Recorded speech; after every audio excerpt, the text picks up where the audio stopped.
دوستو انقلاب کا نام ذہن میں آتے ہی ایسے محسوس ہوتا ہے جیسے اچانک سب کچھ بدل جائے گا۔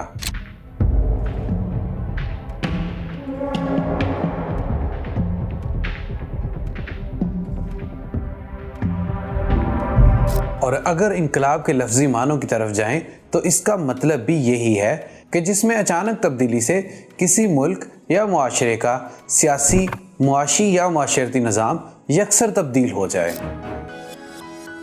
لیکن دوستو حقیقت میں انقلاب دور حاضر میں ایک استحصال کی شکل اختیار کر چکا ہے، جسے طاقتور ممالک کی طرف سے کسی بھی ملک یا معاشرے میں اپنی مرضی کی تبدیلی لانے کے لیے استعمال کیا جاتا ہے، اور اس طرح لاکھوں کروڑوں لوگوں کو نہ صرف نا امید کیا جاتا ہے بلکہ انقلاب کے نام پر ان سے باقاعدہ دھوکہ کیا جاتا ہے۔ دوستو حالیہ دنوں میں اس کی تازہ مثال مشرق وسطی کے ملک شام میں سامنے آئی ہے، جہاں نام نہاد اسلام پسندوں کی جانب سے نام نہاد انقلاب برپا کرنے کی خبریں زیر گردش ہیں۔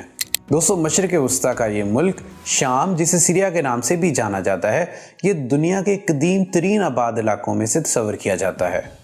پچھلے 50 سالوں سے یہاں بشار الاسد اور ان کے والد کی حکومت قائم تھی، تاہم پچھلے 15 سالوں سے مسلسل یہاں پہ خانہ جنگی جاری تھی۔ دوستو یمن اور لبنان کے بعد مشرق وسطی میں شام ایک ایسا ملک ہے جہاں موجود حکومت کو امریکہ اور اسرائیل کے بجائے روس اور ایران کے قریب سمجھی جاتی ہے۔ دوستو بشار الاسد کی اپنی دور حکومت کے دوران اور اس خانہ جنگی کے دوران جہاں بہت ساری غلطیاں ہیں، ان میں سب سے بڑی غلطی امریکہ اور اسرائیل سے دور اور روس اور ایران کے قریب ہونا ہے، کیونکہ اس غلطی کے علاوہ باقی جتنے بھی جرائم بشار الاسد سے سرزد ہوئے ہیں وہ تمام جرائم سعودی عرب، متحدہ عرب امارات، قطر، بحرین اور کویت جیسے ممالک سے بھی سرزد ہوئے ہیں۔ مثال کے طور پر اگر شام میں بشار الاسد کی ڈکٹیٹرشپ قائم تھی تو ارد گرد کے تمام ممالک میں بھی یہی صورتحال ہے، اور اگر شام میں اظہار رائے پر پابندی تھی تو اس سے بدتر پابندیاں خلیج کے تمام ممالک بشمول سعودی عرب میں رائج ہیں۔ دوستو در حقیقت 1980 کی دہائی کے بعد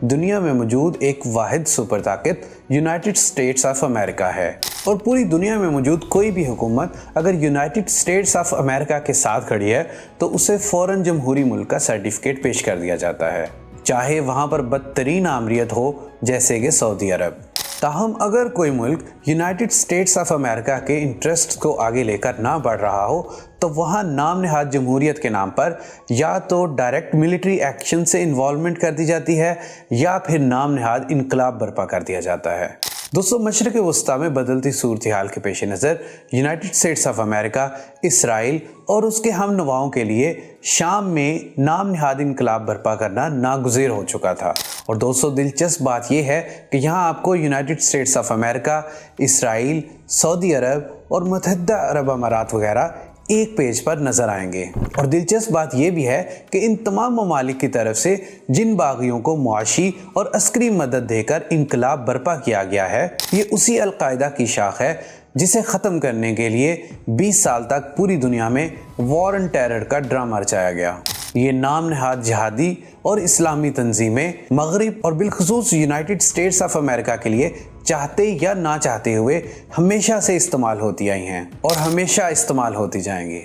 اور ضرورت پڑنے پر اپنی مرضی کا انقلاب لانے کے لیے کہیں بھی انہیں استعمال کیا جائے گا۔ دوستو اب مستقبل میں بشار الاسد کا تو کچھ بنے گا یا نہیں بنے گا، تاہم ایک بات طے ہے کہ مغربی ممالک بالخصوص یونائٹڈ اسٹیٹس آف امریکہ کو اس خطے اور اسپیشلی اس ملک میں اپنے اڈے قائم کرنے کے لیے کم از کم اگلے 20 سال کا عرصہ ضرور مل گیا ہے، کیونکہ جن باغیوں کو سپورٹ کر کے یہ نام نہاد انقلاب برپا کیا گیا ہے، مستقبل میں انہی باغیوں کو دہشت گرد قرار دے کر ایک اور انقلاب بھی لانا تو باقی ہے۔ دوستو اگر ویڈیو اچھی لگے تو لائک کریں، انفارمیٹیو لگے تو اپنے دوستوں کے ساتھ شیئر کریں، اور مزید ایسی ویڈیوز کے لیے ہمارے چینل کو سبسکرائب کریں۔ Thank you so much.